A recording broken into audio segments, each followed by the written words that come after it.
You're all cowards! Just shut up and put all your faith in me!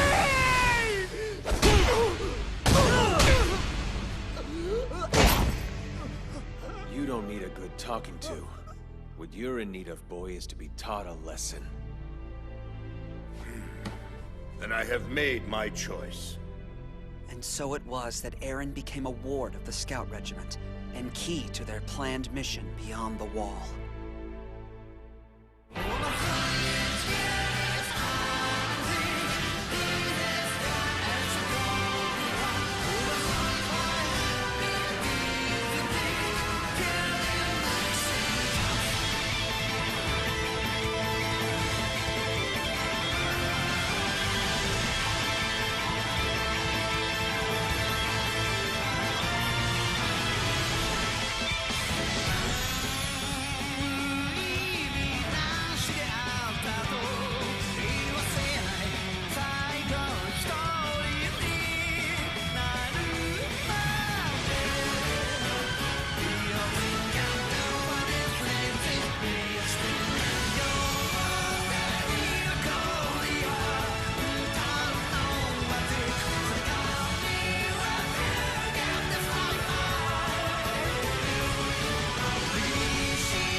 An architectural marvel, don't you agree? A proper royal residence once upon a time, and more recently, our former headquarters. Fancy, yes, but absurdly impractical once the Scouts got down to business. Much, much too far removed from either river or wall. This was the early days for us, you understand. Hopes soared high. Now, this opulent bauble is little more than a holding cell. The place where we store our newest toy. Do not be deceived, Greenhorn. Excuse me? Don't be expecting the royal treatment. Whether you're Titan or human, don't imagine for a second we all share the good captains and these.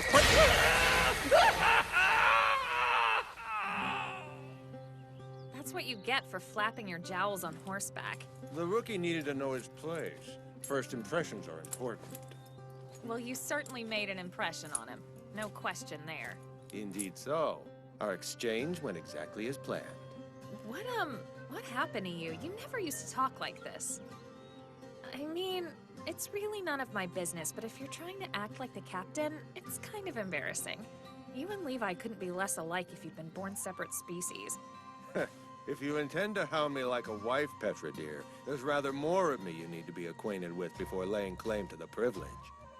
You wish. I'd tell you to bite your tongue, but you've got that covered. Next time, I hope you bleed out. Ho ho ho! Methinks the lady doth protest too much. So here they are. The Scout Special Operations Squad. The Levi Squad. You disgusting swineherd! Petra Rahl. 10 Titan kills to her credit.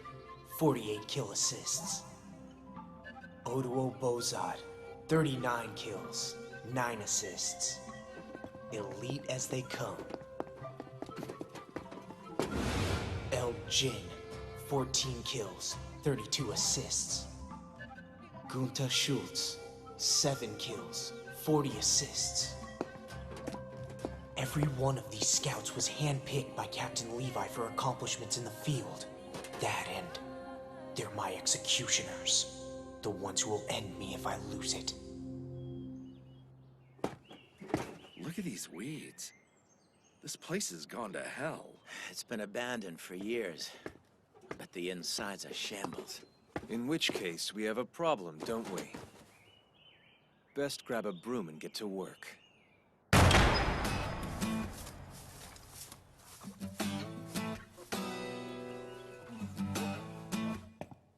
I'm done with the upstairs, sir. If I may ask, Captain, where will I be expected to sleep? Your sleeping quarters are in the cellar. The cellar? But sir, again? Our safest option. Your abilities are far from being under control. You might go Titan in your sleep. One of the conditions of my having you in custody at all is that I keep you under strict security. Morning, noon, and night. While we're in Dreamland, you're in restraints. That's the rule. I'll check your work. Take over here. I want it spotless. Yes, sir.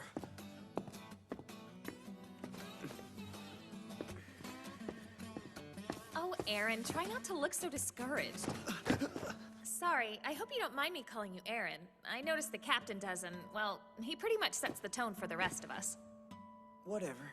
It's just that well, did I really look discouraged, or were you just saying that? Everyone reacts that way. Up close and personal, Captain Levi doesn't seem much like the hero he's cracked up to be. For one thing, he's a lot shorter. Bit on the temperamental side, too. Not exactly imbued with what you'd call the social graces. It's not that. I'm more put off by the seriousness. He's so dead earnest about following the higher-ups' rules. Let me guess, you think strength means living by your own rules, flouting everyone else's. Well, he didn't strike me as the type to take orders. Time was he would have lived up to your expectations. That's what I understand anyway, I don't have the details. Story goes he was quite the rogue before joining the Scouts, a high roller in the capital's black market. How the hell did he... I mean... No clue. Folks talk, but who knows what really brought him here, right? The most popular version involves Ervin. They say he dragged him to the Scouts kicking and screaming. The commander? What's going on? Sir! Your cleaning is lamentable. Back upstairs, now. We're 30 days out from an expedition to set up a logistics base beyond the wall. And now you're saying we'll have a crop of green recruits along for the ride? Assuming any sign up, yes. Not to be a naysayer, but doesn't that seem rash to you? Honestly, what are their odds? Our custody of Aaron is conditional on the results of this mission. Right now, the first order of business is persuading the brass we have him under control, that he's an asset, not a threat. The last thing we want is for the military police to throw in their lot, or someone else. And you don't want to give me a straight answer, is that it?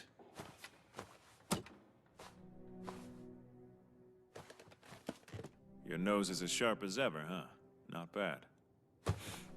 Yeah, well, not as sharp as yours on a good day. You'll have the facts soon enough.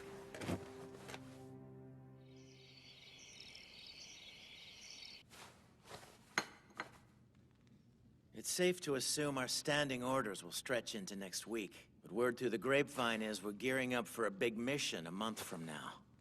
One where a bunch of wet behind-the-ears graduates are slated to be our main backup. That can't be right. Why do something like that? The cadets have been through enough with the last Titan attack. Why subject them to that kind of danger again? You have to wonder how many of those snivel drop runs peed themselves. Surely this can't be the case. Mission planning isn't my responsibility. But it is Ervin's. And you can bet the man's obsessed over every angle. That's the truth. Especially given how unique the situation is. Consider how many people died on the path to taking back Walmaria. Then hope comes in a form no one expected. One that we're not even entirely sure how to deal with.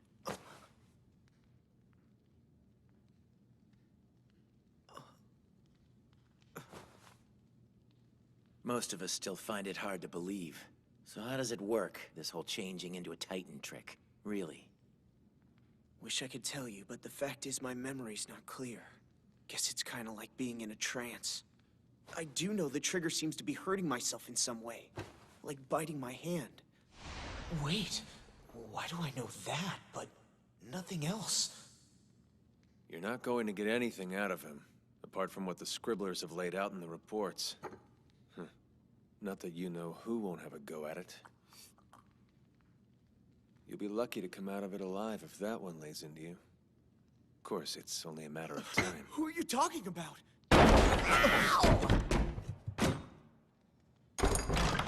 I'm so sorry. Good evening, Team Levi. How is Castle Life treating everyone? You're too early. Am I? Suppose I couldn't help myself. Section Commander Hanji? Hello, Aaron. In the event you haven't pieced it together yet, it's my job to spearhead the Scout Regiment's research efforts. Essentially, I poke and prod our captive Titan specimens. I'd very much like your help. My help? In what way? Like, what would I have to do? Join me, of course! On a quest of scientific discovery! Well, I'm happy to help, except I'm afraid it's not up to me. I'm under close restrictions by order of the higher-ups, you see. Levi, what's on the docket for him tomorrow? Clearing out all the weeds? Excellent, then. It's cinched. Young man, tomorrow will be grand. Okay. But, just so I'm clear, what exactly will I be doing? Are you running experiments or something? Idiot, shut up. Ah, I knew it. You possess a singularly curious mind, don't you?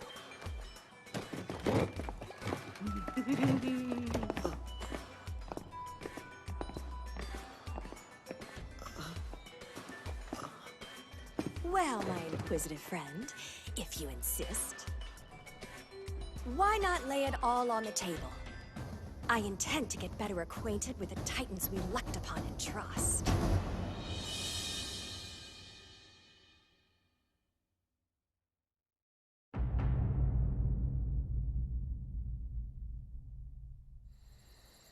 As a scientist, naturally I started with a standard battery of tests we conduct on all such captures. Hello, beautiful. First was an attempt at communication. How are we feeling? Do you have a name? Are you in pain? Section Commander, you're too close! Hi there. Lovely weather, don't you think? Are you hungry? That was close! That's what I've been trying to tell you! Sadly, my findings were consistent with all other past attempts. No communication with them seemed possible. That said, my time spent in intimate proximity to these creatures did indeed help me cope with the tediousness of day-to-day tasks. Once upon a time, many centuries ago now, there lived a vicious tribe of cannibals. You may think I'm speaking of your kind, but in fact, these cannibals were human. They would maraud unwary travelers near their cave. Their ruthless palate did not discriminate between merchant and clergyman, highborn or low. Valuables were taken, flesh feasted upon. We gotta go through this again? Her naming scheme is so weird. Yeah. What did she end up going with last time? It was Chikatilo and Albert. In the end, these cannibals subsisted on human meat for 25 years, give or take. Historians suspect they killed somewhere around 500 people during that time. That's probably more victims than the two of you have gorged on combined. To their credit, though, they perfected the art of preparing flesh. Steaks cut from hindquarter meat, leg meat diced and added to stew, belly fat ground into patties and fried, sausages made from blood clots and intestinal lining. In fact, one might even suggest they furthered the culinary arts. In that respect, they were distinct from you. Alas, this tribe of gormandizing cannibals were caught and executed by the providence of a single mistake. In that respect, you aren't so dissimilar. You both underestimated your quarry's resourcefulness and wound up captured, victims of your own appetite. In honor of the cannibal tribe's notorious leader, I'm going to christen you beauties accordingly. You'll be Sani. You are Bean. No need to fret, though. I'm not going to publicly disembowel you or burn you at the stake. Pleasure to meet you, Sani. Likewise, Bean. Let's be chums, huh? That's how I came to name the 7-meter Titan Bean and his grinning 4-meter companion, Sani.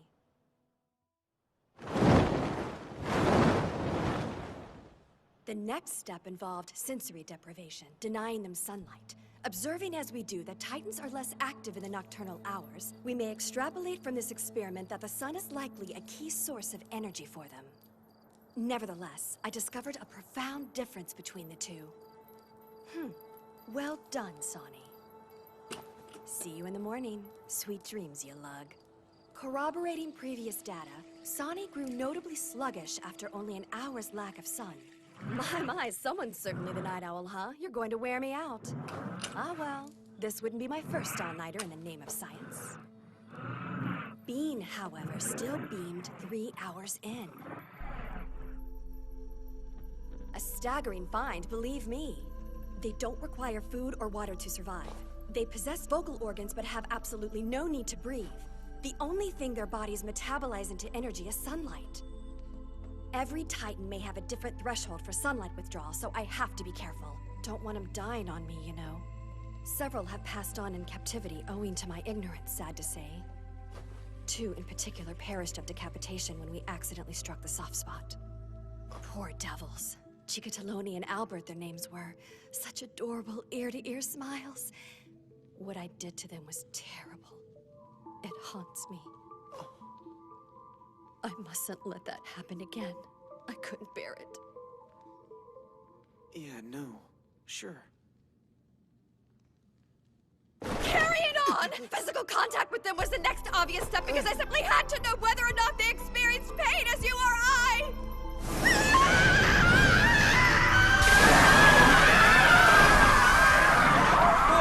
It isn't necessary for you to scream, Section. I can't do this and not scream, damn you!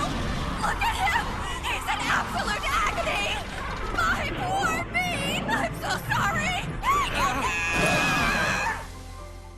It was the only way to learn if they had any weaknesses, apart from their names, you see. I hated myself for it. Sonny? Sweet pea, I've skewered you straight through the heart. Does it not hurt, dear? Don't you feel that? Sonny was more, shall we say, introverted than his counterpart. If he felt pain, he was unwilling to show it. Go on! Talk to me! For the love of God, stand clear!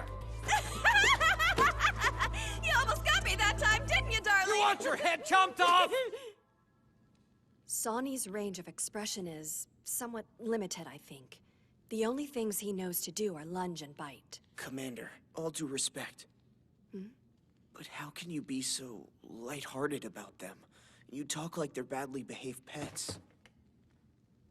It's just, they're the single greatest threat mankind has ever faced. They've nearly driven us to extinction. You're a scout, you know that. You've seen them in action countless times. True. In fact, more than my fair share of friends have died in the jaws of a Titan right in front of me. When I first became a scout, I fought them out of pure white-hot hatred. But one day, I came to a realization. I'd kicked the severed head of a 3-meter Titan out of spite. It weighed next to nothing. Might as well have been a feather. In the realm of improbability, that fact would seem to rank fairly high. Their utter strength argues against it. And such was the case with every Titan. Contrary to the appearance of density and great mass, the severed limbs were light as tree bark. I've been given to understand that when you transform, your Titan body materializes as if out of thin air. It's so bizarre. In fact, the only way I can think to describe it is to say their appearance stands in sharp contrast to their true substance. We've been fumbling around in the dark, our prime offensive tactic based on contempt and fear. We need a fresh strategy, one guided by knowledge, a whole new way of looking at the enemy. Of course, it could be a complete waste of time. Still, though, nothing ventured, nothing gained.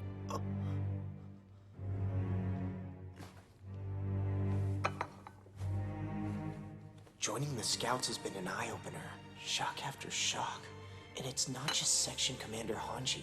Everyone here's a little off. It's like I've wandered into a sanctuary for crackpots. But they're striving for change.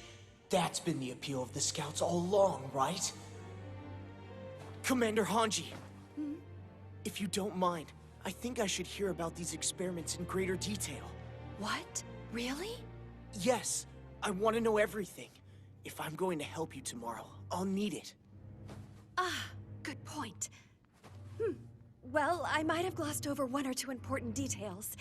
Right, full disclosure then! We may be here a while. Good. I ought to start from our first captured Titan.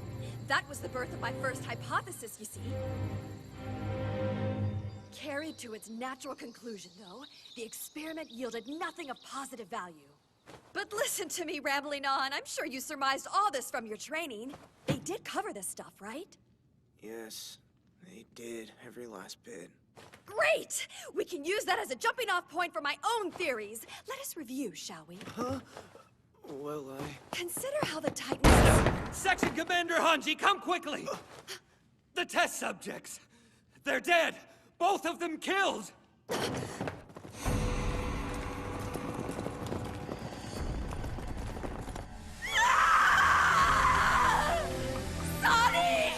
Dean! How could this happen? Someone tell me this isn't real! They were such valuable specimens. Is this a soldier's work? Yeah, but they haven't pegged the one responsible yet. They were killed just before dawn, apparently. By the time the guards got here, the bastard cleared out on ODM gear. Whoever it was must have had a lookout to warn him about the guards. Oh dear. Someone's gone stark raving mad, haven't they? How did it happen? Let it go. This is a matter for the military police. Yes, sir. What is it you think you see? Who do you think the real enemy is here?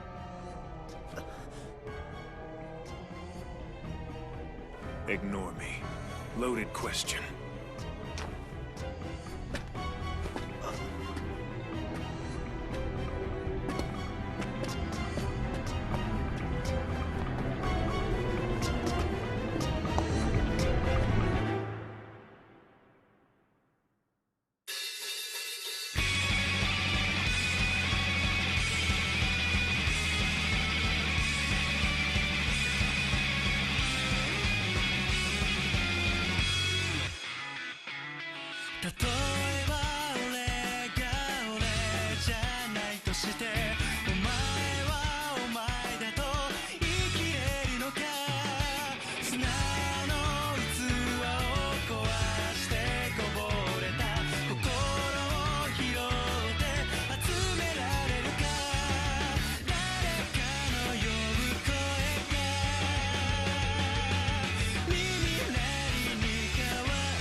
As the manhunt for the assassin of Sonny and Bean gets underway, Mikasa, Armin, and their comrades in the 104th Cadet Corps must, for better or worse, decide to which regiment they will pledge their lives.